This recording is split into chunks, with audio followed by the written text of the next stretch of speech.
Akpe tu jino to mi premier les infiriti les bientôt les devi et voilà mi nglena mi zarie pidien mi les jacassion do apino Isabelle manavi amegami kele nim et golf 4 be mera be gomenoto zirikam et les miago le fi maglo be gagner NCB nyogloha be itato be dumeto likam et nous et apino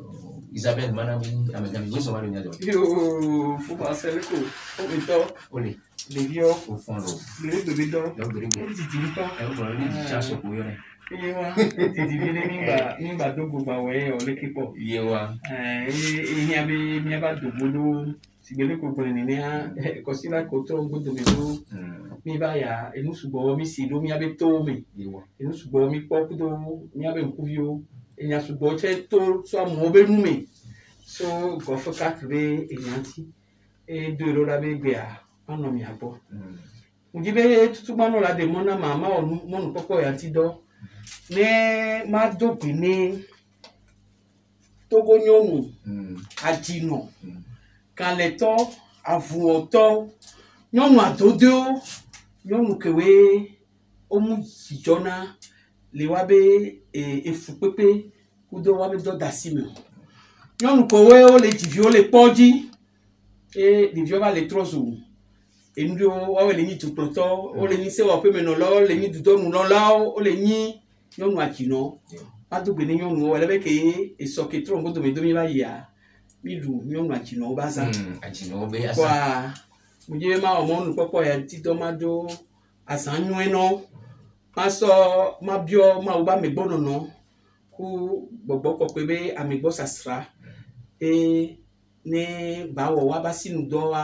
wa jiroji san ne ma unto ba do nse welebe ke ye enu ho ti do mi le to ami fi se be nya o le mi aje mi an to go nyonu wa mi le travu mi le do aya mi le potani o ma unto la we na mi abati so ga pepe ke mi le so a ila we la funa mi lo enyo ati no pata ndo gbe na mi lo enyo mi se be e mer golf 4 chan e do e ajino bazambo koni ameko ke le golf 4 chan ku do amero we bango ku be ameko le NC mi tan jino ku le mi se nyawe aro o edu be yin be e wo eponupo ento eponupo ye mi ma le mi abe afaka mo e oji réseau du ko yo be réseaux sociaux wa be so do gbe na o mo ye be ngomura chanle do eya nyonu be nyano na vevere ni nto doa ati ebe soa magno be mia ablode vioa nyonu no na vevere na mi do ablode be afuko o le togoa nyonu hote pe grande le mi wala be anto chan le mia be parti mia be dunya gbo ha ANC amea nyonu ho na te pe grande le mia gbo kwa mia ba be gamu no na nule nyonu ti o donc ake wa bazan va e so ero kweji ye be wo le ke be message a so do la mi pata njangwe si be ame nyinyon le wo dokui le mi be parti politique abakpaji kudo le mairie chan be akpaji enyo akpega kamia no mairie be akpaji ne ko mairie golf 4 le ko mi le doit dire oh ne mi oya magbo mi conseil municipal ame o le mi ame o to govio dakona le nous to me ba koko daba ipe akpe vekudo we asi le kami le golf 4 be mia conseiller municipal o pata golf 4 to mi fonywere c'est vrai be epeke va ya enua busu be nya do chodo mi aji ibo me be mi bu mi abe conseiller municipal me fi pata apeto kojo de Marcus kudo apeto anani kewe otro ngbodomi ye wobe miabe conseil municipal a ele kankan gwe do ne amereku neni amoku neni cour suprême ye banana de na kojo homatona la glombe ameke la doli wa betepea bon on po we kekem ne leke ba mewa wa abadomia domi ne mia yido aji o wo mia me o epoto a mi le to aji vevere do enu ke ntienya ame nto le nkogbe na mi kele ni apeto Jean-Pierre Faba e do to beni kwa e pe do mia kata mia domi conseiller municipal keke domi be golf 4 do ko mia mi wona e do ko mia mi jesi do enu ebe ngbe mi do ne mia be tumevio ye o dakona mia eyem be mia woni wa be ha do me pe no no ku wa be pe no no pata le golf 4 be ani gbandia ne ba ngogbe dede ba nu emi totro ba nu emi awuya ya ba nu emi kwa mia mi le to aji be ngbe ke mi do na wa ne mia weleji welebe ke ye et puis amade yo nami mi la so wodo le funu akwa ma gbo mi e pata mi fonyo ele do ka cha fonyo ele mi ja le ke mi le wodo le jini jumevio mu jumevio le kwa uya ya lo le kwa vi si pobe meri ya lo ame ko conseil mi support lo wa bi doa ke si bele ke wodi ni a ape tutuba enyawa jumevio alo a population de Golf 4 là et la on to matin no buwe agbano kafuro ko be tume amulenga nywele ntolo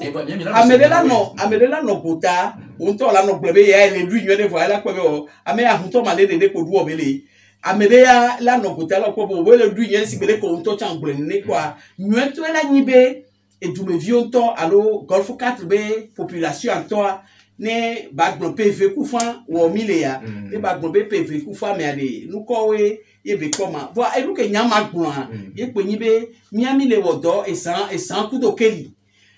mi le wodo vo anu ke ma gbon yin be mini dome alo mi hérité so situation de gbo situation a yin be nu to me ba ko pe mi da ye miawo man nyam gbon be mia ameyo ko dakona ola yo mi sibe ko ba inene po we alo waso dj mi po do eluke ti nyam be do anani près de 3300 de délégations spéciales mais omuta to be ba ko be ame wo mairie be doa o chana o nommé na o darofu système wa duré si be pe black ton vo e ndenene keye e da si trace do dare trace won ko be da si dare wa we mia mi va hériter wo be mia be mandat tutu gbanto ya eni mandat ke expérience ku e mandat e nu dolido be ke mi jole le ke ma bloquer mi jole délégation spéciale que nyinwa va yi elio que wela ma problème délégation spéciale ne ma na pon we via délégation spéciale na na compte à tout vio et na na compte à me nommer le funwa alors be mion ya tout vio we dakonami yemi funu mion ya mi la na compte à tout vio abeko dakonami différence gbogbo de lemi ne responsabilité on lebe ame so dalo funwa o la ne a compte nous on est à compte ne pobe ya nous enti so dalo funwa o le we po e la wo voa ne dumevio no ye o mu le wenyo do a dumevio la to be awo e ya mu jotina mu kentie yo dakona wa on po fu to le me wo be que mi hérité situation wa so wa gboa fifi mi la va trouver à compte que mi na o fi mi na na dumevio wa e se una mi vire e ve gwa ma glome et décentralisation intégrale et gouvernement be léo wobe ola kobo ma mi be territoire wuli c'est qui nous ne be lesin wobe enu anyi mu yeyere que mi doit fo kwa enu opata kule que mia o doado organisation la nani do ko to ma kpopure be e PDK ya so 2019 wala be ko so do sinami le octobre 2019 mi kakava do et octobre 2020 et ya e PDK wa ya nyama globe mi guyo voir mi so s'installer quoi bon ne mi le yedifi ma va même to ta mio ya bureau que me mia no mia o to ta et nani octobre me mi va décembre me quelque mi va poko de mi haya ye be nyawele pa yo le gro ma va trouver dit par exemple donc à tout et moi potio le 2019 a fi que mi la no la o to cha mu no miafio donc mi va régler le problème moi vo kaka obe première année nyamo bilan bon on a passé cette première année à vraiment s'installer à faire tout nous de que nous léo que toi mi trop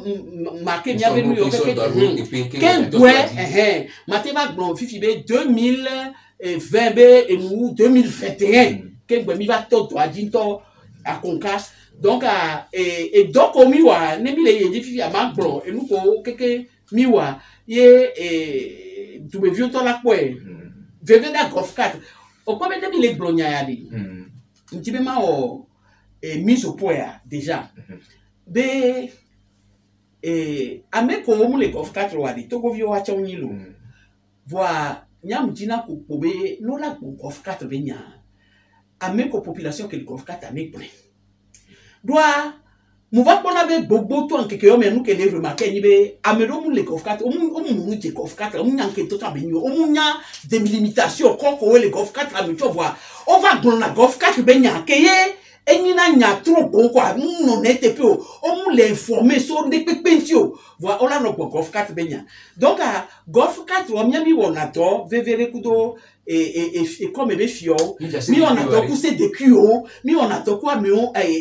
amion ko achon o pe na domianti ye mi on no donc ane o le ja golf 4 be nyarea mo se be ne o jibe ya pour so golf 4 o la te va mairie la va bio nous comme ici o la te se de kuo bo la bio nous comme ici o la te mi be comme ebe fio bo la bio nous comme ici voilà on to le comme mais so kaka file o munya nous ke ntoye ni golf 4 quoi on va sur nyame ko le vivi beaucoup de temps et ton atome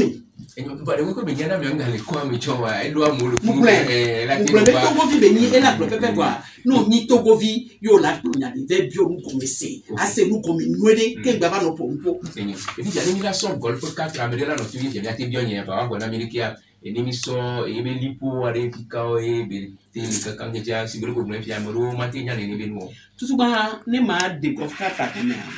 ma blobé école blave voir droit ennemi fait 7 quartiers il les golf 4 années et ni matériau fait c'est comme vraiment pour le que be on la fait ce qu'on y a copié ato ni kota kwe ato han copé avato ataula to akia comme fumo kekelo on le kwede kaka avai aso so aputa on le kwe no so aputa kaka la bato festival de glace quoi au boulevard dit non do boulevard dit au national idée qu'on est et boulevard ben douci mais golf 1 et 1 et mio mais golf 4 et 1 donc et lo do nous ne kaka on l'avait to et noir et gendarmerie bakpa golf 3 on est quoi li pomme les blonds donc a mis do li beaucoup golf 1 les côtés que blonds fifia et golf 1 ben li pour moi et to marché Saint-Michel à motiver et ben nous mais le fond ben nous côté avec les fous bon miabe nous mais ben Saint-Michel miabe nous mais la motiver ba si amia golf 4 que wacha fifia o la so kaka la 20 là y et olo yona fula même ti fa comme sud ti fa comme sud et yeno le lia lycée de Tokwembe toa yebe ndusime que vers l'ouest de Saint-Joseph ou be funa kaka so be toto ba les Afrique direction move no sa golf 4 quoi li pour coup de golf 1 ba les funu les ndusime les miomele kia mi de do li pour coup de golf 2 on le quoi fifia ne au bateau to côté et maglobe et miomebe côté wan allo maglobe frontière be noa Ghana be frontière o la so ko bien comme si belé blanc no va diadi voilà no va do et noa colère protestant ko to o ti golf 5 donc a mis do li beaucoup de golf 5 gens fifia no so pas li mémoire ne nia et les to quoi hôpital et nous gare routière que les banquiers quand on fait quand golf 4 voir et ben trop vite non monter toi ben et miomele côté aller que kakaso yi et maglombe Casablanca les cap de et nous yole que quoi au golf 5 et donc à golf le miomé golf 4 les et mon doigt ba ni li pour les nya kudo golf 5 fifia et midoli beaucoup golf 3 tiens les Afrique et Mblono les lycée be funware parce que nous on lit à toi l'école protestant l'école Saint-Joseph be lycée be toi dit les funwa golf 3 et 1 donc a midoli beaucoup golf 3 les côté wanta wobe ne ma pour agran miabe limite allo miabe voisin les noirs et ni golf 1 golf 2 golf 3 et golf 5 ouais mi do li beaucoup fifia mi continuer ne necha kaka et vers voir nous les que ba yo funa clicame les et on a village corto et on choque les fous c'est vrai mais c'est vrai mais découpage non elle est bizarre parce que mi on t'entend puis quoi gami mi déjà il est fait nous quand nous on raconte coup de toma ouais c'est vrai mais les pratiques à mais on l'a pas mi donne un problème d'idée so délimitation ti par exemple mi donne un problème pour golf 5 cadeau mais bon mi a coup de golf 1 coup de golf 3 ya mi va mi c'est mia non gomi que mi be so accorda dabe comment le ko répartition le ko manuado bon mi a to mi pas mi c'est mia non gomi bon ma go be golf 5 pour bon funu pour bon o va la mi be dila la chotique le mi be territoire di mi a mi non na nous ko to bon fait mais bon c'est pas grave mais nous comme c'est servi la médométrie Isabelle manabi amegami fiare ma vale que mi ave do ina lu be to ale gabe apa ni kentia gabe nyonwele to ame fia ni mi ja da shiru mi ave gon ni mi ja za mi ave gon le peke tingene mi le pe ame bi ni peke mi la dia alo le kin mi wono lu ka ken boye e don no la ke kolan tu mo be nyon bo ba dana siri ju peke no ina lu tutu bade mujibe ma grombe onyabe miawa niku apeta Jean-Pierre Fabra mini député pour que ba ni me fifi dali commune mi fifi mi l'Assemblée nationale ma grombe mi o mandat de kami wa o ba nyami le moji le 2010 mi baba trouva mi ba o mandat et puis goin et a fo keke wobe ma grombe à peu près au moins 6 à 8 budgets général de l'État mi examiner mi étudier mi wo nous sorti les wala que mi l'Assemblée nationale donc non les gros budget benya bon au moins côté moi à mon là non reconnaître la mi quand même c'est des gens qui aujourd'hui ont le budget communal après avoir fait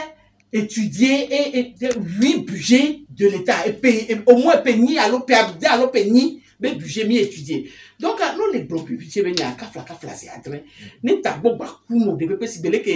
y avait à me donner va mini soir mais oh kafla parce que le mettre beaucoup mi OK dit la blare mi no oh après Marcel dasi magble egble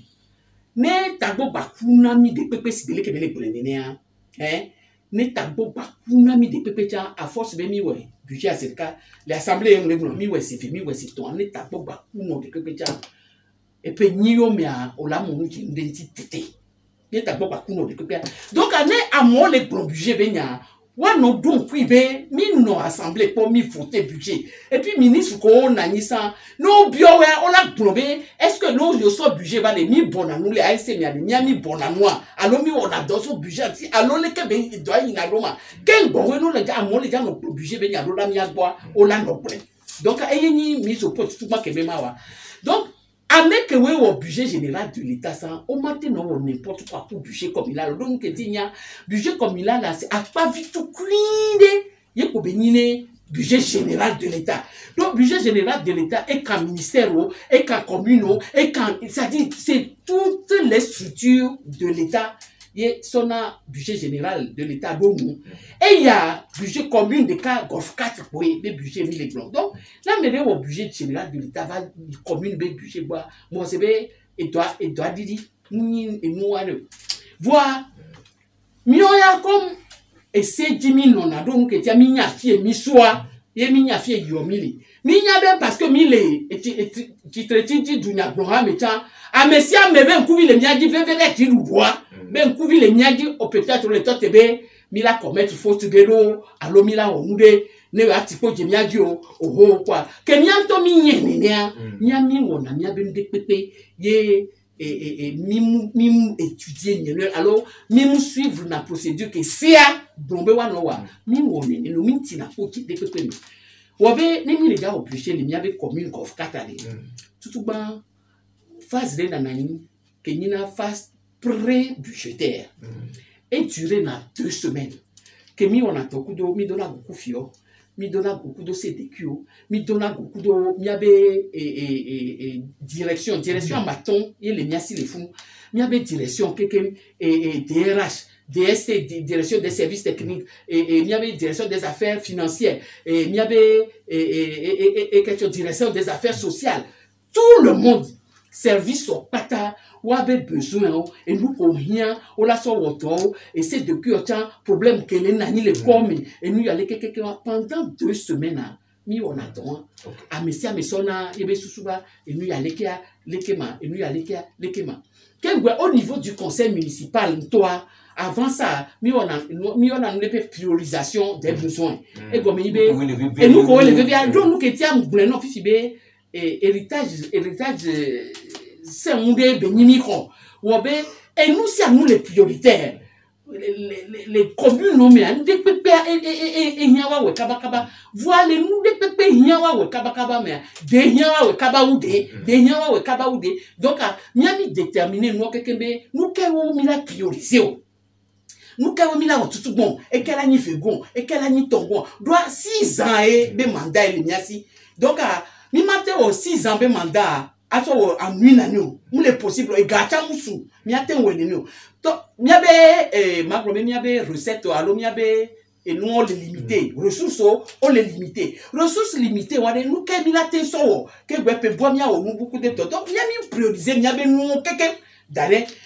que mi va trouver un goulenobe, il a fallu be, nya haya hode, nya te no hasada fide, que bwe, nya play ordinateur, doit et nous là, mi so ordinateur moulu. Donc on so nous be de penami, qu'on so doda sinami, une de pe to mon boro danti, que on so doda sinami. Donc mi va au nous kaka pe, quand mi va c'est ça, mi va pas hode, haya, mi va pas et moi de bien que directeur ou par exemple à mettons au le bureau de cas quoi avec secrétaire de Tinkowe quoi to le odoa mi ami so mi aro kwedi be mi awoto aneni donc mi wodo kaka ke mi on voit mi va en réunion les tout ba mi les bio c'est bon fils ya nous kay mi pobe mi la te woma kwa mi les plomber et dolele vanga twami le to ken bo mi la ko par exemple CMSO centre médico-social wa le mi avec porter mi wone en compétences partagées pour ministère de la santé. Voilà. Est-ce que mi va quoi? Mi a trop conduit à Tirador. Mi va quoi? Non. Mais problème les nous kay nana à moyi na conduit les nado. Soit parce que et moule boue il doit même les propres salubrité non et si au bordare et nous quoi mi va problème non et nous que les priorités na mi tout ban c'est bien s'occuper de assainissement. Salubrité, balayage, et doit mener quoi? Ne doit mener quoi? Elle a évité, et nous, qu'on a doit choléra, et nous, la tente, qu'un point. Ne mi, on voit, et mi limité, prévention, on voit, et mi limité, on voit, ne mi, on voit, donc, on a quoi, les miabe plan de passation des marchés, que mi, le budget, que mi, tout bas, on a quoi, mi s'occuper des quotas de hara. Et Annie Bakpoklo et Belolo parce que mi vata mi deux décibels mi hérité et nous dernier on a lancé dans le marché son société au walok belé à Mobahomi que mi va mi pobe société ou adressé la facture mi gavi beninolo de là 45 millions de là 65 millions de là 80 millions au titre de Kami voilà, il n'y a pas d'exemple à quoi que nous dit les mairies bon. Fifi a fou noir société de lever marché les fou noir va. Il y a une société avec la cop de la paix à cop voilà, fifi a mouva l'obligé va s'abonner pour quelqu'un vito avec dans la quelqu'un viwa association d'autres bon les quartiers quoi ou dans la quelqu'un viwa ou tout na fena ou valona et moi que va les découvrir ben société de les marchés les que on a nous kaka adressé na facture maire be fou ko devia ko fait maire ali maire Jean et abonnement quand be la ni maire abonnement les quelqu'un Victor bon wa va lona belé ba ko mi donc mi va wo nous me kukube de le kito nous ya la no le kema mi va ko be amioa marché ko le mo na bi dova o na no donc mi va buta de est-ce que système moi mi na no système moi dit ni nema mi troué après tu no to be ni ko ya do les effectifs les c'est bientôt le début on a avec tokeria mi les ko apeno Isabelle Manabi Amegabi Kelini maire Golf 4 B Gomenoto Zirika Vitori Nyame ki pona a pa ki ko alo ja sorto kinsona amo alo marché public bi apadia i pona ni bi mo bo ni le pompo kinso kudole ki ye le maire yo ba apadia le wa ba apadia ki yo ona na nyika kai ni gabi nyabari ku dana siru gakuri jazan le permenti wa yebi nyamele économique pa nyayi et asunta kaji donc akibina au constat par exemple réunion yo me yemi va au constat le be o mais on marché mi jo tu fait bobo revoir on adore wa mi ba kotono we ni contrat moi direct ni ma mi va ikaka mi va be non il faut responsabiliser les sociétés en plus il y a serré les lois de gestion des collectivités territoriales mode de gestion be emi ya milate on contrat aleke milawe aleke kwa mi va et si on kaka mi va pobe contrat les noms mais le contrat de concession et comme ni be société a elle avait non lobby elle avait non lobby a mo ba ko me voir yento elle no hokala mosi et so ya bobe ne o société de on to l'avait non hoka ou be mairie là no tout fait na wa on l'obligé l'avait non lobby puis non vers lobby là mais ba ko mais les gars tout fait na o on laisse nous que les plans comme donc a mi va décider be mi a essayé que contrat on t'a pas est-ce que elle a marché où et que yo mi au wotare sans que mi va ma donc on a changé le type de contrat c'est vrai mais du me vieux le second mot le problème nous comme voilà bena yo va le honkale aussi du me vieux on que on tout na fait né et que Victor Sando va mi le premier Golf 4 et tout quand tout me bini on m'a parti notre que du coup là non ko modi le funu donc et moi y donc mi passer na to funu que kaka que ngokwe ne mi wo fois et il y avait service et direction des affaires financières donc on va nanani kudo commission des affaires des finances côté on va nanani ouais technicien yo va sonner bon un budget c'est composé de quoi deux choses recettes coûts dépenses si tu as mis la poca ou les caca là bon là ça va au sens qu'on les niatima zazon mi mlo dare zazon a ne mi sérieux dare voir bon si tu as dit que mis la poca ne mi au sens dare caca mi quoi bon sans ça il y a elle est déjà au 4 milliards par exemple là parce que il y avait budget ça se compte en milliards 4 milliards par exemple si que mi les que mi au caca là pour 4 milliards moi quoi budget tout banque mi au à 2021 grand mais on avait mille exemple de peuple puisque Golf 4 mon anisson le même commune et anisson le même commune est regroupé commune à Maton et Golf 1 jusqu'au Golf 5 il est formé le même commune sans toi bon si on va mettre des cas bon il y a exemple peuple moulé les que mille Golf 4 si y avait on n'y a pas bon budget n'est nos ans n'y a dit radio donc c'est un budget qu'on a mis ouais dans le néant quoi 2020 parce que 2019 en Grenoble au sort d'Odo Asinami au sort d'Odo Asinami en octobre donc bon de quoi peut de manière générale quoi donc à Maglobe et faire un autonomie à partir de 2020 commune de PP là ce nom débrouillé là non autonome là au moins donc avait bien se préparer donc à décembre 2019 il a mis voté budget premier budget 2020 et il y avait budget tout bas que j'ai mis voté en décembre 2019 pour l'exercice 2020 donc à Kemi conseil municipal là mi les globé comme mi a Philippe ne peut me le que mi la so DJ là au DJ le dia mi a attention mi a non prudent mi a non réaliste mi bave mundo kakane alors avec au mo avec pour moi hanyaro de bonne kamiswa Mava tsunami nous. On a fait un budget très prudent que y a mis au moins et c'est élevé à 2 milliards et quelques. Il y avait budget mis au. Donc à 2 milliards et quelques, on a mis aux recettes à Bobé, il y a engagé. Donc et nous dépenses comme il a watcha et là non né. On les quoi puisque le budget s'équilibre en dépenses et en recettes. Ne mi be bien ton fifi les recettes au milawa et nous comme les gars sans mila nous dit même à bouler mener quoi na monsieur mener wa retenir une fois pour de bon bé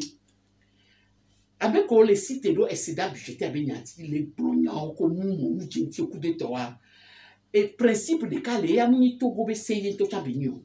c'est un principe prôné par l'humour et nibe au matezan et kaou et que la siwo. Ma patron c'est-à-dire que les gens c'est dans la mauvaise nommée population besoin beaucoup de population dit à mon lama be odor excédent budgétaire et moi que on a donné ma excédent budgétaire que be nyakema be no do la no zanga kaka no mama ne commune na le otonyo be do la no déficit budgétaire be là c'est interdit. Bon, déficit budgétaire là elle est interdit, ça veut dire quoi? Ça veut dire que aux zangaou et kakela ça veut dire les dépenses dépassent les recettes. C'est interdit. Nous les TPE. Fifia, fikaye. Bon, que mi va voir, mi va fikaye excédent budgétaire, son nom. Yem tibe ma dégomena pourtant que mi wa noa de dégomelo. Nya banya que ma ba dégomelo. Et no be ga ko mi be ga sansan ko le mi. Fifia que mi au budget 2020 yem le blon de mi no très prudent. Doit mi pom nya e mi ke gbe mi le gâteau. Donc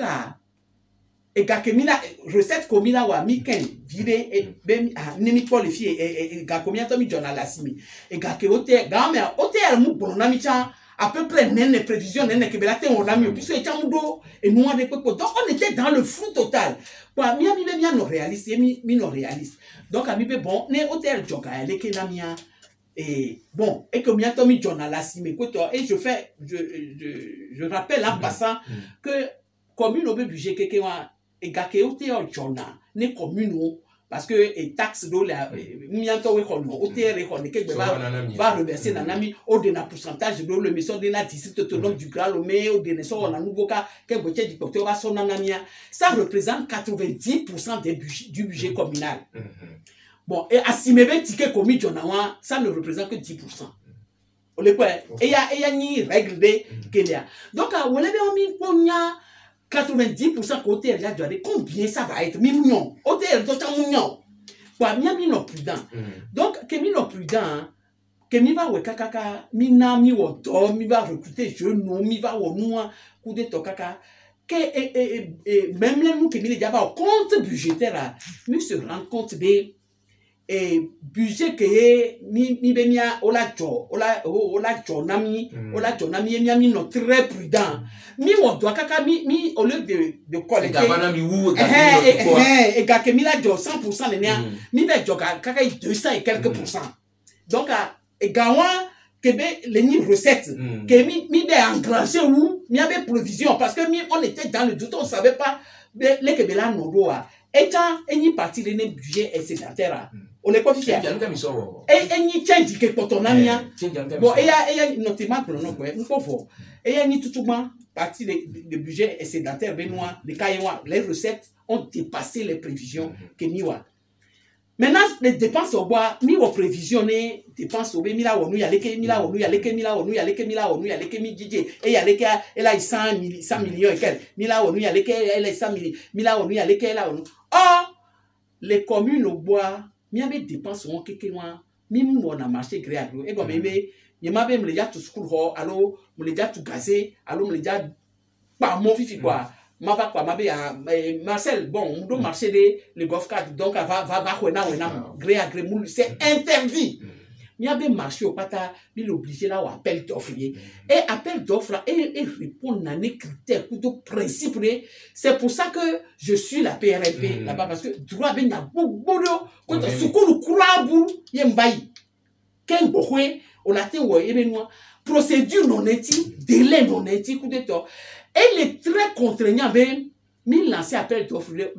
appel d'offre wa on monter abouti kaka à me réaliser toi mi tout fait non voquer que compte à le clos à la fin de l'année on le quoi ou les budgets en mai 2020 les budgets en mai que minte au marché public avant minte tout fait non minte au nous et gawata elle est comptabilisée d'arrêt quoi partie wanta eni excédent budgétaire parce que on a fait les dépenses. Bon, on a lancé le marché, on est en cours de procédure, mais nous aboutir quel exercice à vous. On est quoi la fille. Donc, à cet exercice-là est reporté sur le budget qu'elle a pour les dons va voir quel Milan a reporté le budget qu'elle a pour les dons qu'elle a mis on avait budget supplémentaire de l'année en cours mais l'obligé là au compte administratif de l'année qui va y a donc à compte administratif les années qui va y a mais il y a mis sur les pauvres recettes a mis engagé plus de 200% 200% et marché au temps réalisé wakata tout fait que procédure là est en cours on aboutit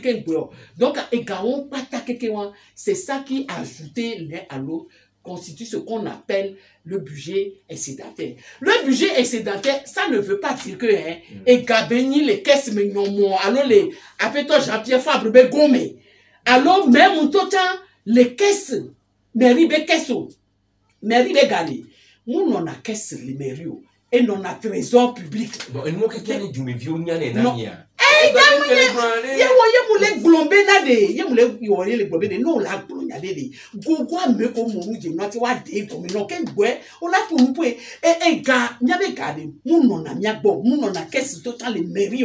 même ka compte total mi journal la simia obligé mi la verser le trésor mia et collectivité locale to wa mi ndo droit total na compte go banco mia be banque a ni trésor public. Donc, quelqu'un trésor public benona, ne maire qui est l'ordonnateur des dépenses à l'année ordonnées à lui, hein, tout bon, et va tourner marché public. On a lancé marché public et nous lancé marché public, on a une direction nationale du contrôle des marchés publics. Nous lancé au appel d'offres, et la vérifié au appel d'offres annuellement. On l'a prouvé non, que bon l'a lancé, nous lancé quoi. Procédure koko minawo ko to ne mi wa attribution ne mi wa opona no keke kaka ke bola va to na mi be bon et non fifia mi wa nu ale ke mi attribuer lo et mi attribuer na me ke gagner marché coup de to fifia ne mi wa kaka mi wo vo ye mi ga va signer contrat quoi mais en to keke wa direction bu bavana o yo ne be direction nationale du contrôle financier on l'avait contrôlé na mi be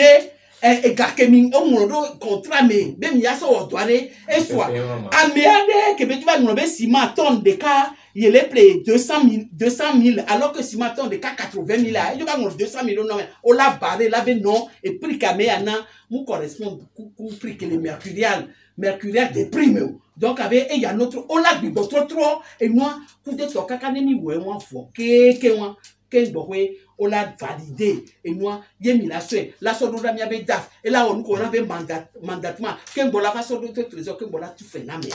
donc les procédures à l'ennemi ade fikaye bela sobe et on met 60 millions bon ja so holo kweto et 60 millions on les tout me vieux meka et fable les tout me vieux meka kweto et trésor mais les trésors y bebe les so ga les boalo fiko 60 millions be nya dire Kenya iru to kon kaka yemi ba Congo les réseaux sociaux dit ou to le Kenya to iru to ko nya ko me non puis bon moi terminé budget ben yami c'est comme donc à grand mais budget ba vana et nous conseil municipal. Il y a un conseil municipal qui a étudié dans le budget au voté. Donc, un budget communal, ce n'est pas l'œuvre du maire seul. Nous, mais toi, tu as garou, mais toi, tu as affidé, et nous, et la globale, nous, avec la mola, mais non, je me l'ai d'accord, il y a, ouais, il y a, ouais. Et tu en as les miens, bon, parce que, et regroupement, et grave, vous voyez, mais ni, il y a les miens, conseil municipal, là, mais. Donc, muni a un CDD le fou yemi a globé mi wona nous que trop mieux. Donc, à messia mais pour nous pour donner nous que mi wona. Donc, à un budget communal toi. Fifia 60 millions benya. Nous ka bibi ya so. Au problème glono fifi bien be. Que mi les directeurs de dia. On sont des pépeto et toi comme ami. Et non pas mairie centrale. Que les palais de congrès, bon, les fonds, et une mairie, 300. Il y a des territoires, Gof 4 territoires qui est béni. Ma glomé, ancienne délégation spéciale avec Pata, ou avec trésorerie, ou les tumeri, il y a des chano, et Froja, Debafile, les fonds, Jama, et noir, premier arrondissement, ou les béoins, yo les okele tout, et moi, Nassan, coup de temps. Donc, et nous, et Pata, qui a des territoires qui est béni. Bon, miami sous au moins mairie centrale aya, on l'a de so na mimi la no funa no de puisque et nous du côté mais mairie que délégation spéciale zanasa et yo sono. Bon, miabe malheur ma glontia, miabe malheur la lo miabe tukada, yenibe les lomea ont décidé de la créer district autonome du Grand Lomé. qu'elle est recoupée 7 communes de Golfe, que de 6 communes de Akonivé. Donc, les millions à Golfe 4 territoires dit qu'ils n'auront pas talé. Et qu'on pas au secours du district autonome du Grand Lomé et district autonome du Grand Lomé et les anciennes communes bien qu'on laisse à quelqu'un et la Kouadi coup de temps ancienne commune en Balio au district bibé au créé commune yé fi que bien la so bifibé Mila non so ancienne commune mais nous ensemble qu'on laisse à la so va na et a fait beaucoup de temps quoi on se noie de et rodeka que au dasi lentinamia et ni état civil annexe de Nicolas Koué. Oh, voilà. Oh, non.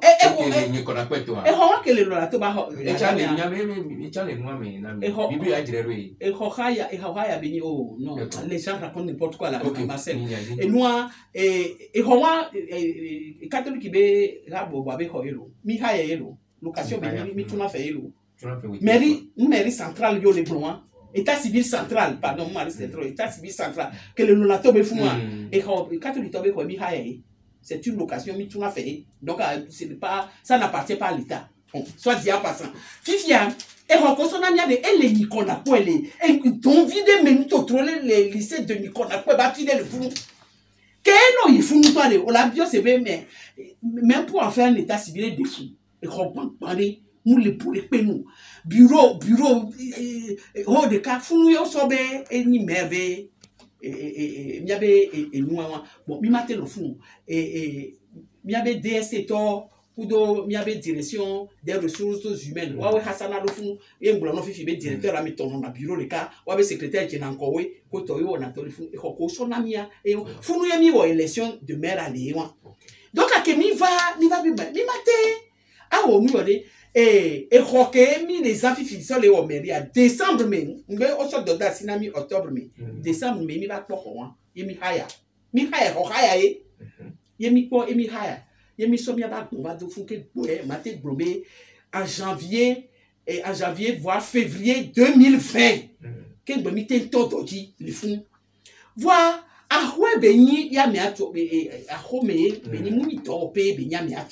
c'est une maison d'habitation. Voilà ben on tocha yo vodo we haya le frobe lycée français ben yo vo beti chao wa we na fuwa haya na noa le ya gboke atanta be nya va le job de ton wa yo obo wa gbe no bo ngba no fu o dasi le kwanti ye ba nyo ko be ni mi ya ke mi le di ho ke mi ya no ko to mi ba ko ye mi so haya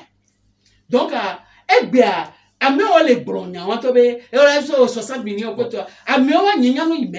mais Jean-Pierre Fabre maire de la commune du Caucase on to be l'une des plus grandes comme il a fait la commune la plus riche à Montbron na ko to nyanya na me a mo pa to ko le to na to ye be bureau ko moi j'appelle pas ça un bureau hein de mer amero to le problème ko ko bureau a ko yo la no la odo agodogodo re terrain di chame nyale amero le po ni che e fi ya mi le terrain dia a o nyame ni mu le bureau ma brona fifia yemi so howan so haya yemi le woto ale fu haya be ni ken le fu me fi alo amero gala fi mi ga haya fi je suis premier adjoint au maire de la commune de Golfe-4 Marcel nyemudo bureau né o yififia salle de mariage salle de mariage c'est même pas une salle de mariage c'est un salon qui a mis à woro kwatia et à mon verre au mariage les fou kaka docteur Yuya Fabre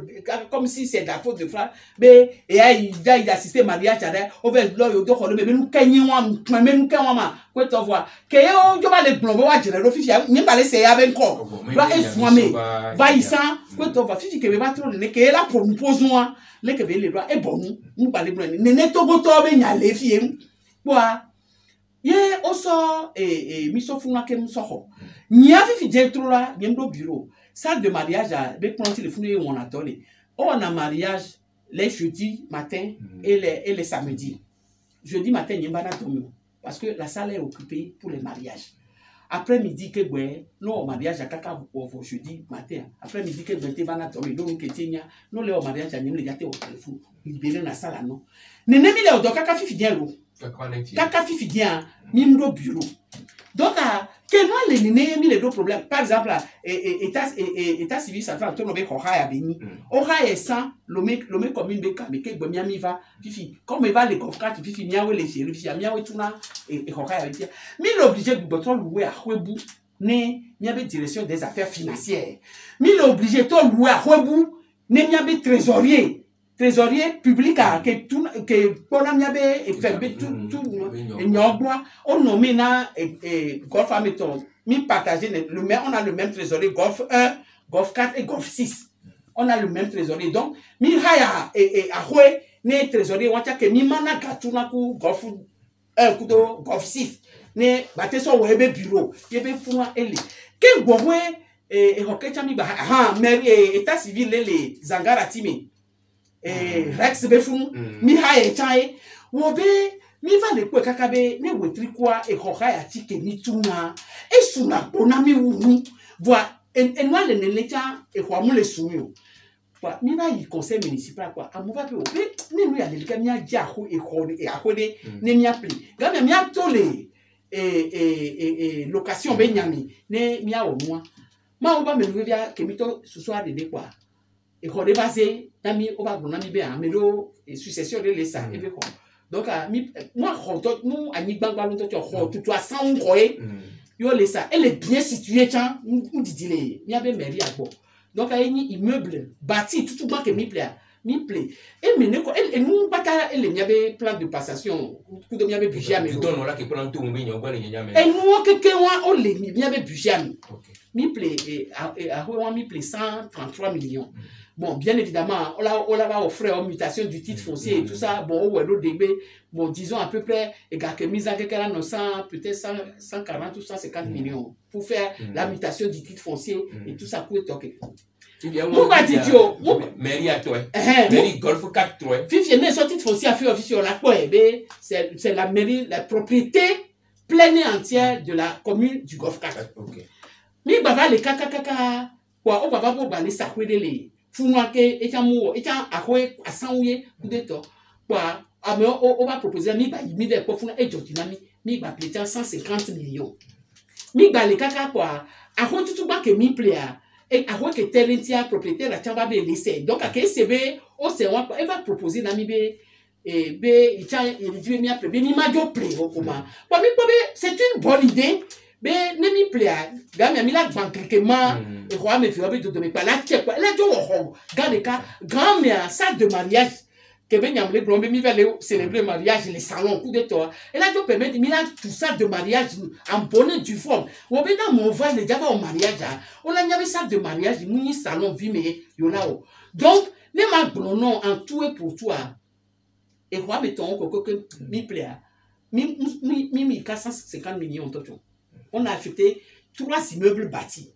Voir immeuble à home et béni et à home et tout. Donc, il y a besoin de réhabiliter. Nenebe immeuble, on est à trouver banni, immeuble public, lieu de travail. Donc, il y a les budgets, mais réhabilitation des immeubles acquis. Immeuble à mettons, autre chose, il y a des propriétés pleines et entières. Donc, il y a réhabilité. Il y a son auto, coup de temps. Et donc, le conseil municipal a décidé, avec les techniciens, mais bon, nous la réhabilité, nous tout le monde va au plan, l'école donc il y a architecte au plan, l'école a réhabilité, puis que là, nos bureaux, là, nous pour des temps, quelqu'un, ouais, au soir, puis qu'on au plan, voir, on a des devis quantitatifs. Qu'on au plan, va dire combien de ciment, par exemple, de tonnes de ciment, il faut pour faire réhabilitation selon plan yama comme il a vu coup de noix au ouais qu'on va voir si il y a des 5 tonnes de ciment et ça fait combien on a des devis qualitatifs on est quoi estimatif donc on va nous quelqu'un so et c'est eux les services techniques qui déterminent combien il faut par exemple pour réaménager l'immeuble selon nous ce n'est pas notez ce n'est pas Jean-Pierre Fabre qui décident, c'est les services techniques qui font, architectes et tout ça, qui font les devis et nous que là, il y a bon, marché à l'équipe de réhabilitation, ça va coûter 60 millions, ça va coûter 50 millions, ça va coûter, et nous, à l'équipe, et il y a un immeuble comique là. Il y a des 60 millions, ça concerne l'immeuble loué, qui est blondé ni loué, qui est les mille les filles, qui est les merles, qui est le siège de la mairie, et il y a non il faut par exemple après secrétariat de la PRNP a fait que dossier de appel d'offres là noir cuisiner zoto pe beni yemi trop moi zoto pe menina mais bon OK yemi trop so au bureau so ndo so pate kweto ye secrétaire no rasa na wa meton o rasa na ro fu wona do donc e nous keke yemi le gbobe de mia trop obe ni mia trop ni ba ni bureau fie le ka ba ni bureau ni mira wo nu de même to mi prévoir sans to be salle de mariage a mia bureau jardin ameni tout que mi va play Niato miabe immeuble au voir. Yemi babe non be mi ma batu sac de mariage à l'oufou. Miabe turo bientôt miabe immeuble que ni miato abe. Après tu dis notre Michel miano ko di laisser bientôt le début on a les filles moi dit mais donc à Pino Isabelle mon ami amigami qui est les ni commune Golf 4 B maire AB communauté Sirikam et nous les toi signons dit na mi les filles pour gaber et nous dit bébé toi il va parler que hier ni 60 millions mi na payer du salaire de aussi dit to ime o le konami ifi o le gbon ko be yo ja jira te pero do le fun wa yo prete pero chan alo ya ko be fun to ho le go mi be yo aba ajira o chan lo to go ni wa o kwale ko to mi ti wuli ro na o kwale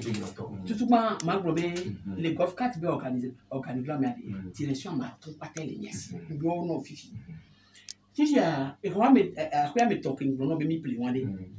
akoya dika fun mi déjà installé. Et il y avait une direction de cas, il y avait une direction la planification du développement TPT. Kudo marché public organe. Marché public il y a la PRMP, la personne responsable des marchés publics, le secrétariat de la PRMP et nous commission MEFI. Et on a donc commission de passation des marchés et commission de contrôle des marchés. On est quoi? Donc et nous des cas pour les marchés publics kudo TPT les gagnants. Et on fait quoi que mi plaît mi battra plaider charotia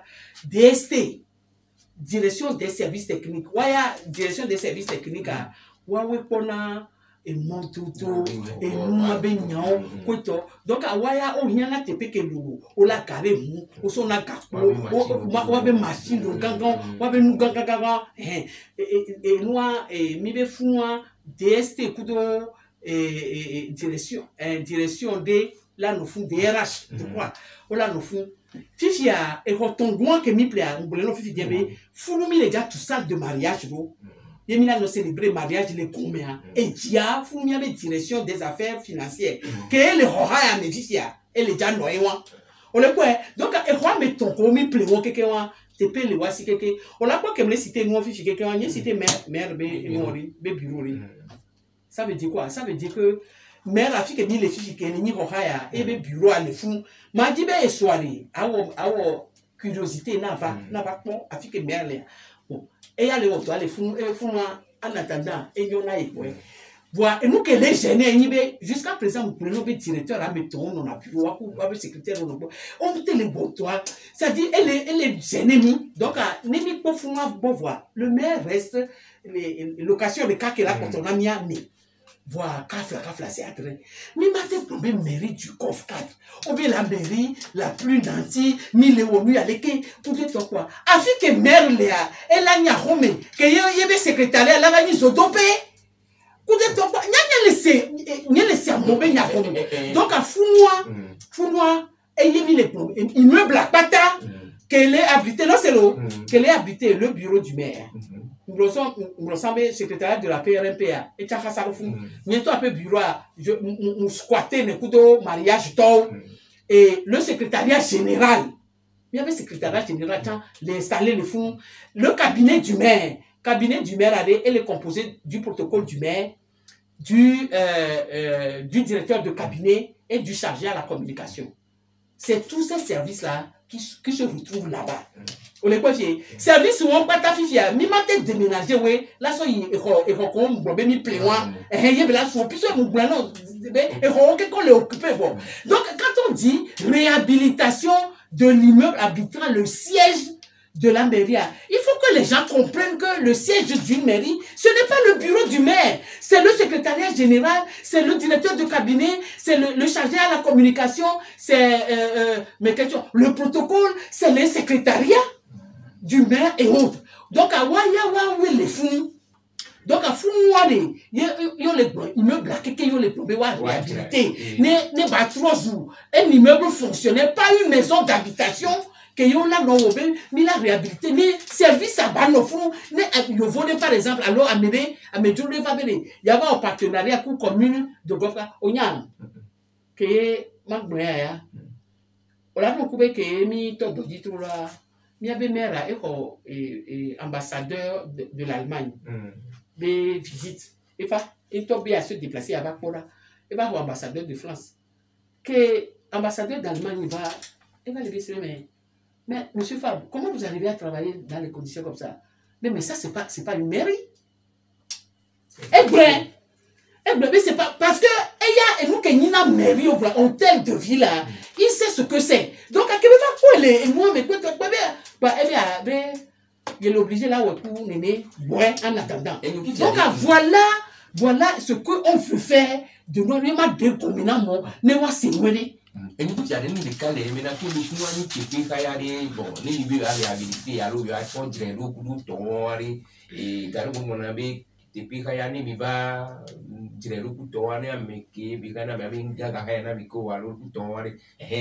aussi, il y a un chantier. Pour l'heure, Marcel, mille liés, n'a pas contrat. On est du fond. Mais les micro-fous, donc, vous payez avec 1000 pour encore plusieurs années. Voilà. La question, c'est de savoir, mais il y a un secrétariat, non, photo, alors, moi, je comprends pas. Ou bien, il y a un rang non fonctionnel. Ne maire, bureau, coup de cabinet, secrétariat général, coup de secrétaire, au commis les bladés, ou à Bani, et nous, en attendant que 1000 fous.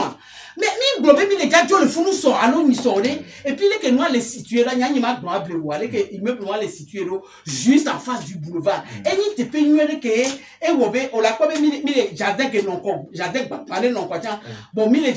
jardin on doit jamais non les banga zankou de toi mi les dire robé mi a rendre fou nous ne pas non on va les y pour la quoi béni du kata be là 5 mais là comprendre ni a kata les togo voir et nous que les problèmes blancs mais ma soeur côté à Noiré, Marcel, le fifi Djemeni. Et puis à d'un obéni ami les tabao et ni mandat. Kafla c'est Adelo. Il me bloque comme Bruno Bemi Pli. Bruno Bemi les réhabilité, oui. Mais les gars, on est quelque côté. N'est-mi ou fois de 6 années, n'est-mi managing les gars, les gars, tous les meubles, on a la sortie à Perhomea. Alors, ma derrière de la trop sous prophétie à sa main de la commune du Kofka, quel que soit, à Meke Sogodoa, la vanille mère les fous. Mioya et Tobe Nimi le wo, les poser Charlotte d'aller, mais les Nemi wo Miabe Tamiba y voit. Ah, mais là, voilà, continuer, toi, en 6 ans. C'est ce que nous sommes en train de faire. Et on dit que nous, comme on va les blonner, les blonner, on les dit, mais je vais galoper. Mais, nos réhabilités, immeubles, il faut bien se jouer. Et là, quoi, l'autre, là, se jouer. Les titres fonciers de ces immeubles-là ne portent pas le nom de femme. C'est la commune du Golfe 4. Et il y a les titres fonciers à dire. Donc, Marc Blomena, les tranou dont c'est bien là devient la propriété de l'État togolais. Il y a des coucous comme les dons, si vous avez les Golf 4, mais alors comme une Golf 4, mais allez, il y a ton côté au champ, on a mis en ami, on a mis le dos. Oh, il y a Golf 4, on tombe gestion, on tombe pas problème de beaucoup de bien. Il y a bien, oui. Nous sommes les vieux, c'est quoi 117 communes les Togo, alors Golf 4 de Capoué. Et je n'y comprends qu'il y a pour bien bien pour moi. Si c'est un peu porté au dé, on m'a dit, tiens, non, puis ça, Amérique, c'est intéressant, vous l'avez bien, bien bien, yo bon, n'y a dit, matin, quel est leur problème? Quel est pas leur problème? Il y a des qui 60 millions, mais moi, il y a des qui me les cantines et préfet, qui me donnent chine à les cours, parce qu'il y a qui me va y do, puis il y a les qui me va y do, au comme on a dit, et il y a pour le budget, l'État qui préfère moi il y a l'État pour bénir pour et bien bon miami les bon c'est peut-être pour nous livrer à la vindicte populaire et comme oh non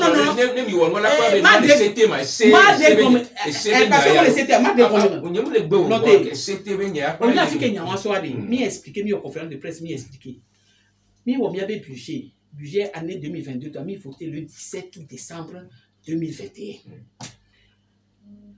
Loi obligée, il faut que budget avoir, mais il a son rôle à préfet, il a exercé. Et nous, contrôle de l'égalité. Les préfets au revoir, il a son rôle à ministre de l'administration territoriale. Les ministres de l'administration territoriale, il a son rôle à ministre des finances. et le ministre des Finances compare ça à quoi il a budget général, les lettres d'orientation, coup de toi, mi respecté, mi on a noir on approuvé na budget et le ministre de l'administration territoriale approuve et le ministre des Finances aussi approuve, mais j'avais et moi et non dit. Donc a mis son budget sur le préfet. Le préfet a exercé son contrôle de légalité, ok, et son de la ministre de l'administration territoriale le 23 décembre. 2021. Sauf 23 décembre, Kaka Mivaleo, première session de l'année 2022, mi-solé avril, mi-vaya, il y avait budget, ça n'a pas été approuvé. Or, et c'est que pendant que les élections locales, les campagnes de caméras, trop à l'Assemblée. Donc, et c'est que nous sommes budget, et nous avons au moins approuvé au titre de travail pour.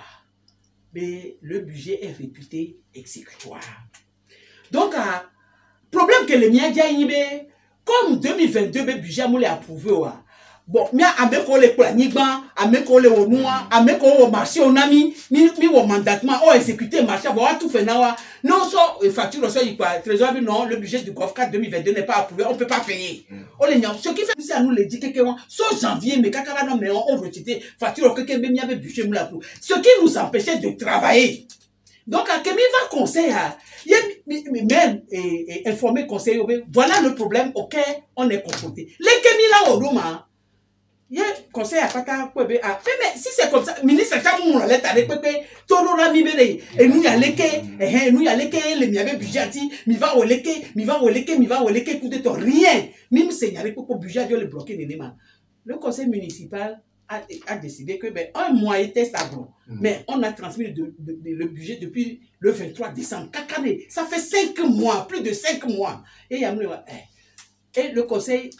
a pris une délibération pour rendre le budget exécutoire conformément à la loi. Quoi?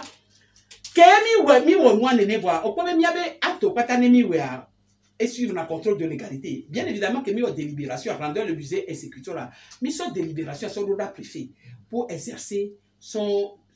le droit et le contrôle de légalité. Le contrôle de légalité, qu'est-ce que ça veut dire? Le préfet voit et nous acte que mais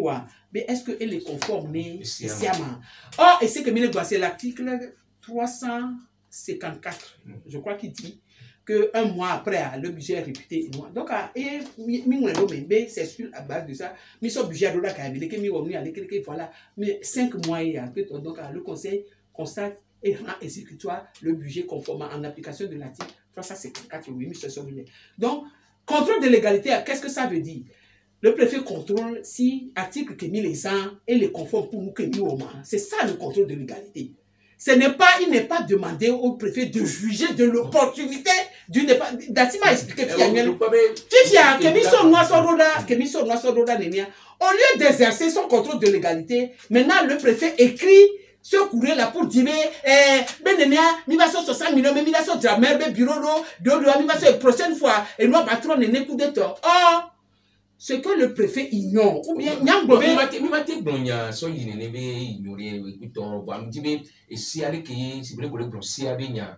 contrôle de légalité,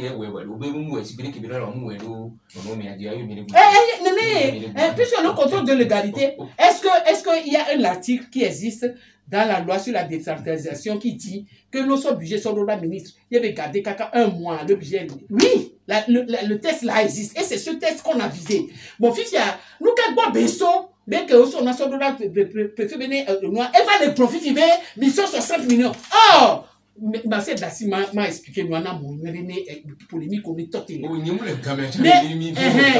point, il y a les nibélés. Ce que le préfet ne dit pas dans sa lettre, c'est que immeuble ou réaménagement, mais ce n'était pas dans le budget, seulement dans le budget 2022. C'était prévu, moi expliquer nos filles bien, c'était prévu dans le budget 2021.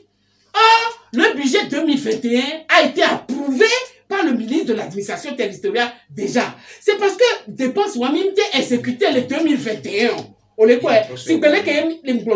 par le fait du budget supplémentaire, mais soit 2022. Donc, le 2021 qui dépense à y aller, on vous trouve y aller pépé blond. Vous allez que mi va rendre budget à exécuter conformément à la titre 354 dans 15 mois, mais va le trouver des dépenses moi les noirs. Et nous que voyons les dominants préférez l'attaquer c'est une lettre qui a été, moi je dis, pour mieux quoi. Donc nous j'assume ce que je suis en train de dire. Et il y a tout maintenant.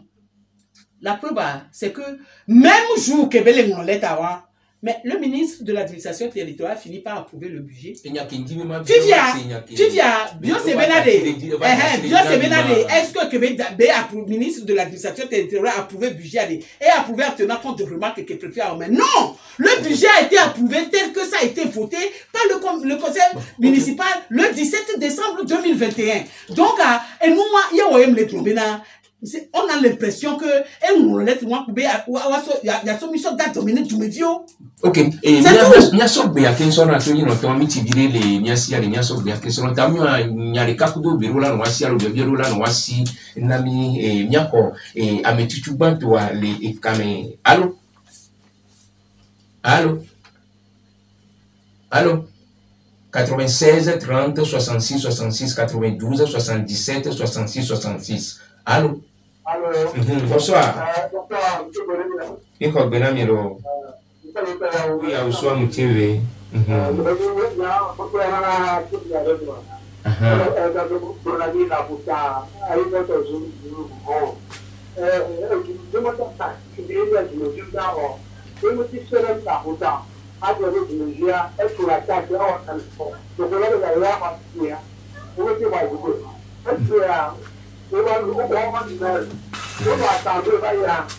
gouvernement, son projet va s'entrer, on a adapté cela, on va attendre, on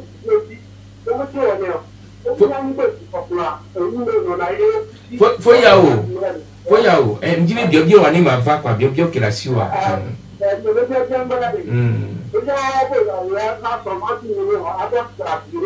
Un bureau. Obe immeuble à quoi? Quelqu'un?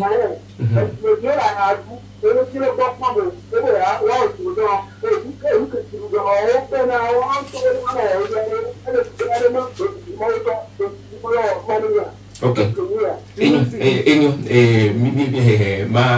Ola do nyanti no efo yawo. Enyo miate lora miaka kwa America.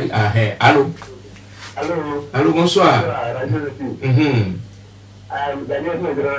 Faut Daniel.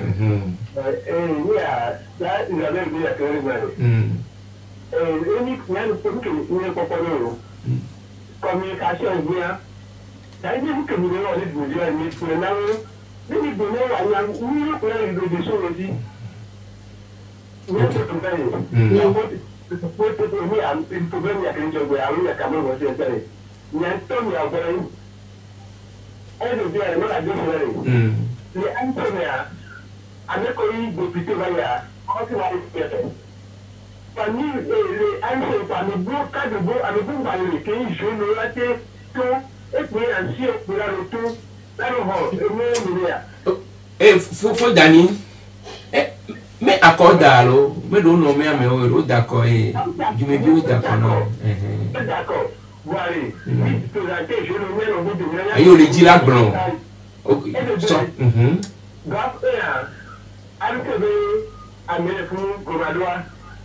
bon, quand tu m'as mis le blanc, le fier. Alors, faut Daniel. Faut golf 4 m'as mis le blanc, le fier. Ah, on fait combien de Benjamin les blancs, mini Anse Benjamin les blancs. Combien de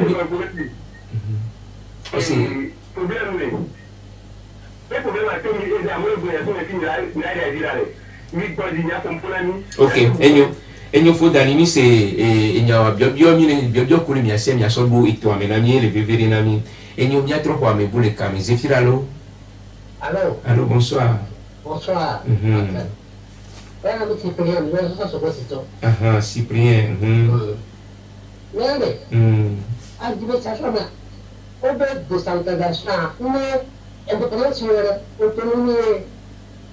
Il y avait des moments où on a compte à la cour, on a dépensé sur l'eau. Trésor aussi, elle est bâtie dans le trésor public. Voilà, l'administration là, en recette, en dépense, il a tenu comptabilité numérique. Comptabilité, vous savez, dépense année.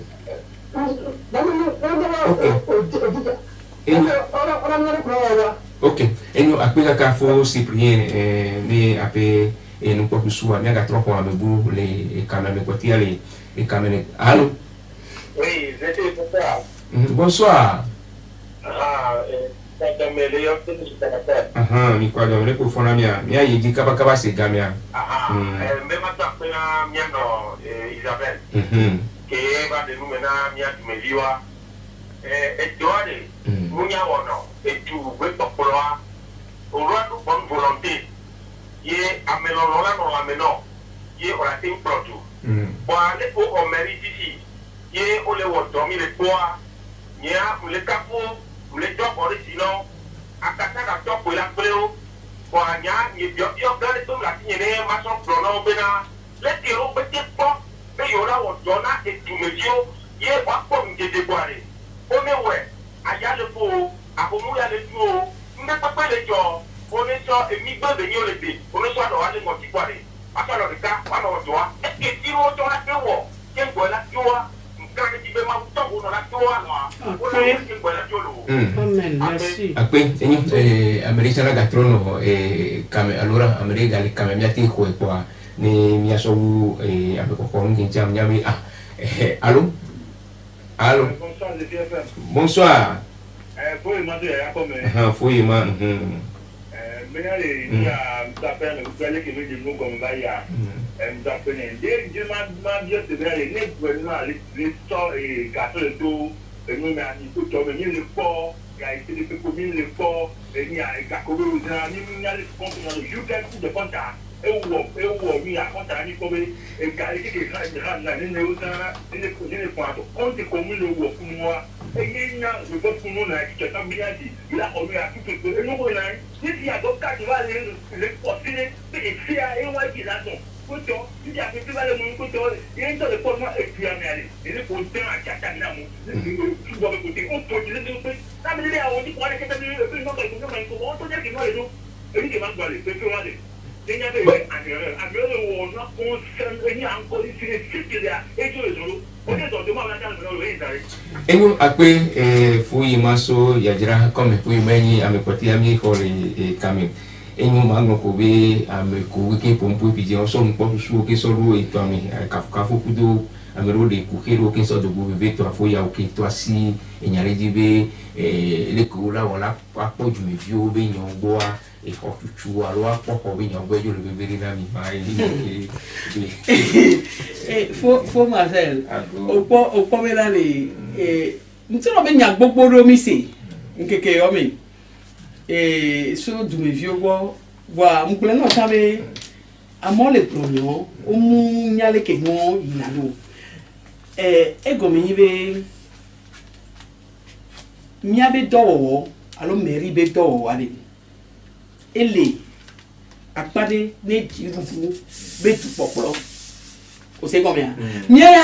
enu to me o kan enu to me fiire na mi be nya o to so ti ko nko gbe tete be enyagbo voir avec on les plotoir wa le ministère de l'état ou be gouvernement premier ministre to wa o boy bobo ale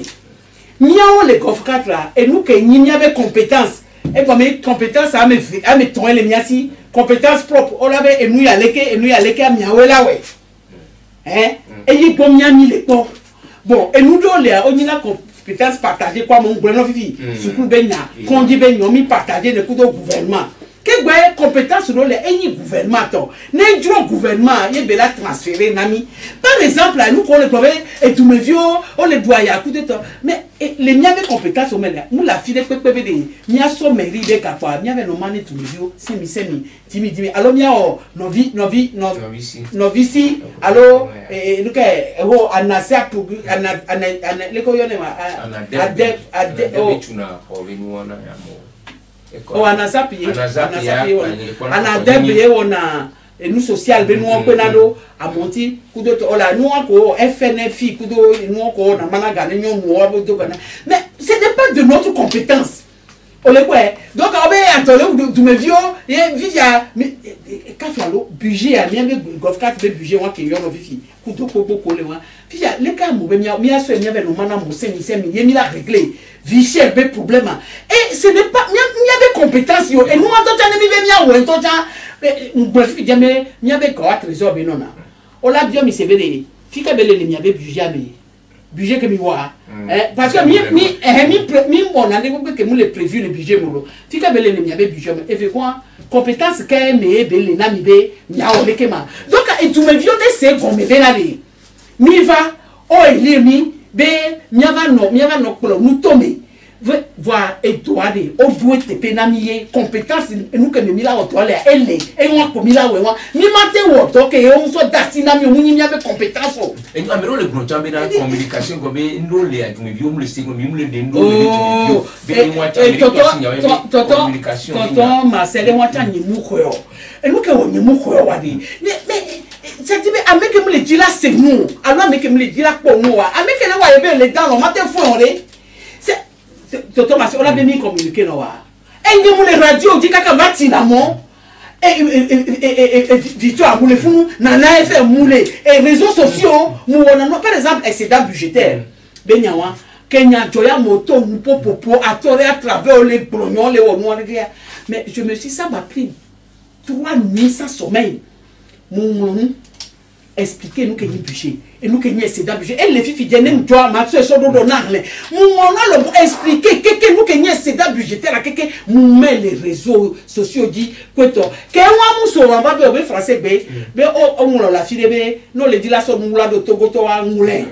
garé même les gens les be yo quand va pourtant les kaka be ko e ba ko to le dia ba be sûrement ba me yo mu que moi mon docteur a so et we trop on va comme les plateformes les dit et plateforme Togo c'est la vérité et Kaipeme. Tonton Marcel a duré 2h30. Nous sortons audio par audio. Nous expliquer nous que ni et moi et budget. Nous expliquer nous que ni marché public. Nous expliquer nous que ni excédent budgétaire. Nous expliquer nous que donc Kaipeme. Kakana mo quoi amole banani vivive même les communiquer les kenya baboebo egbea munyi enule jo so munye to yo mi ave mais on dit droit de réponse parce que mi mate dasia mi akola ma gbronya on quoi la jo ni no yemi le fi egbe ma expliquer nous yana mi ye akwe kaka il ouais nous ko di le riyo su di kenya nkari dibe le yo me bijia nkari dibe do la be dodo les causes so mi agwa o le ke amole ko gome amum le sekudo to wa kemi de nyo me kudo to fi amoko ko ya sibe do la be mais je l'espère voir o nyabe mule bu mo kokodo agbagba gbogbo kemi tina be mi ade nu komina mo vo ke gbe be balele kia yo nyam le bu mo kokobe o est-ce que amion on me laisse moi gome ri allo o le spray ya c'est ça mon problème quoi on le pas peu problème ya aponya karami gamia cha limi libro go to re to jino to quoi et nous que ma brune to jino to wasiari yini bede mi awade ne mi mu le gate won rio wa mi pa na ko bi mi awo de mi o le kofu 4 le ANC bakpadiari mi so do mi ado kweji be miata mia défiant de mes vieux l'autre manière de gouverner un pays ne banya pas vite quinto que les ni local tant et ye mi lewo et depuis que mi va mi lewe du mes vieux to pata ne ole et noyer muni et point de name comme ta fou de name on la no pour bena de 33 des ans de délégation spéciale combien on va et PV ku fa ya de vos toto les mots les pauvres OK et bien bien donc allez ma dit benade miawa owo agbeto mi ehunkudo ntila yemi VVCC nanani emiado chale nemine nuna mita nuna mi hunya musi ne ejoke ni dobe mia wone tumevio ne mia wone kofkati biwadi ne mia wone ne 6 ans ben goto me ne mia be mandat foade ne odo nyade la kolona mia ya kulenda mi voilà mon bébé na no nya to popodoa wa no so mianti wa va no biomi nuka ne nya no de komino ne wa cha wa to konya wa so no fiomi ne to aben ko gbe yolo wa amesusu ta ko ko to wale no to te vide OK après no Isabelle Manavi amegami kelini commune golf 4B mère abe communauté zirikam mi to asinya guguru dina mi le fi mi la ka kwa mi nya bo chon ti gamianchi ba mi do apene Lorenzo Kenwa Pupia Godongo into Marcel Abedoku Kento Ginoto Zania Fidia Befane de Kolinia Polifia mi la so ke so Ludamiro. Bye bye.